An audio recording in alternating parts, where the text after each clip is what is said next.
ஆண்டின் பொதுக்காலம் 28ஆம் வாரம் வியாழக்கிழமை. முதல் வாசகம் திருத்தூதர் பவுல் ரோமேயருக்கு எழுதிய திருமுகத்திலிருந்து வாசகம். 3ஆம் அதிகாரம் 21 முதல் 30 வரை உள்ள இறைவார்த்தைகள்.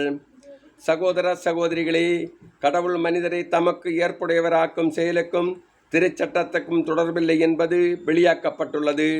திருச்சட்டமும் இறைவாக்குகளும் இதற்கு சான்று பகர்கின்றன. இயேசு கிறிஸ்துவின் மீது கொள்ளும் நம்பிக்கையின் வழியாக கடவுள் மனிதரை தமக்கு ஏற்புடையவராக்குகிறார். நம்பிக்கை கொள்வோர் அனைவருமே அவர் ஏற்புடையவராகுகிறார்.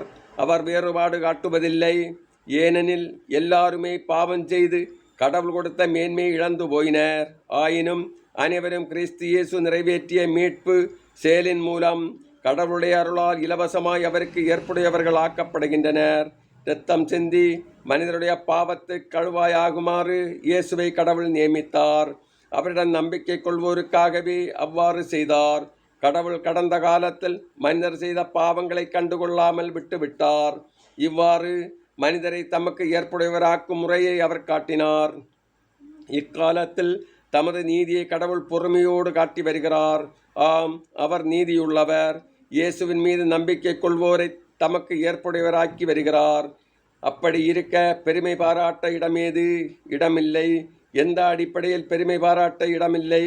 செயல்களின் அடிப்படையிலா? இல்லை, நம்பிக்கையின் அடிப்படையில்தான். ஏனெனில் திருச்சட்டம் சார்ந்த செயல்களால் அல்ல, இயேசுவின் மீது வைக்கும் நம்பிக்கையின் வாயிலாகவே எவரும் கடவுளுக்கு ஏற்புடையவராக முடியும் என கருதுகிறோம். கடவுள் யூதருக்கும் மட்டுமா கடவுள்? பிற இனத்தாருக்கும் அவர் கடவுள் அல்லவா? ஆம், பிற இனத்தாருக்கும் அவரே கடவுள்.